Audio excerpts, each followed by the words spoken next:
We lived over the viaduct in Havre, and we had a yellow house.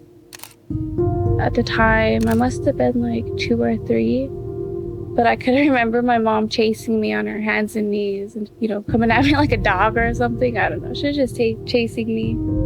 It was okay until like up to the 5th grade. That was when the addiction really showed. Like we could see it, and we could hear her and her boyfriend arguing over stuff.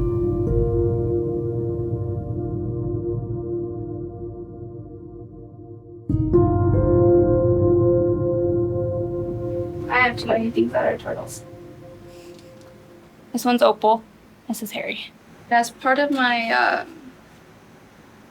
my personal essay, they put it on a poster. This is my last sentence of it. It says, "I am the future. I have more challenges to overcome in my journey, but I will prevail." Keep it that way.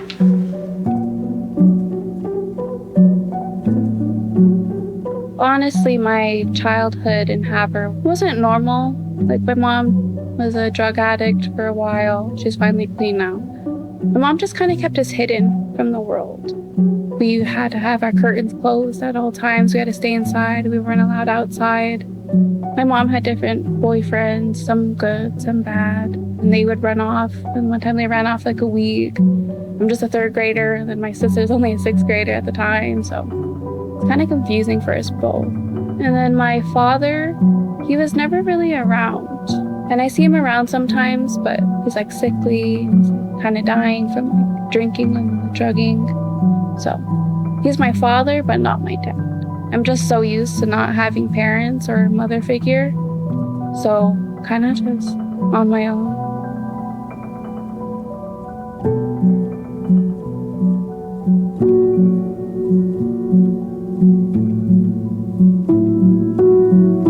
Things aren't easy to do in life if you don't have somebody to support you. Somebody that kind of looks after you and says, "Hey, you just got to hang on there, it's going to get better."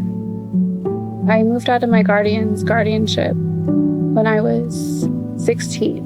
And then I've been basically on my own financially since. Another obstacle is like just not having a car. I walk to work when I don't have a ride, and I walk home when I don't have a ride. I used to travel 100 miles a day just to get to school. You sink or you swim. And so I decided to swim. Kiahna's she's kind of amazing because she's done a lot of things on her own. She's just a kid that I hope that has super success because she deserves good things in her life. I've kept a 4.0 since sophomore year. I am the 5th of my class. The majority of our kids come from the reservation. The majority of our kids are Native Americans. Our community has, I guess, a high poverty level. They're disadvantaged because there's not a lot of jobs here. There's not a lot of houses here.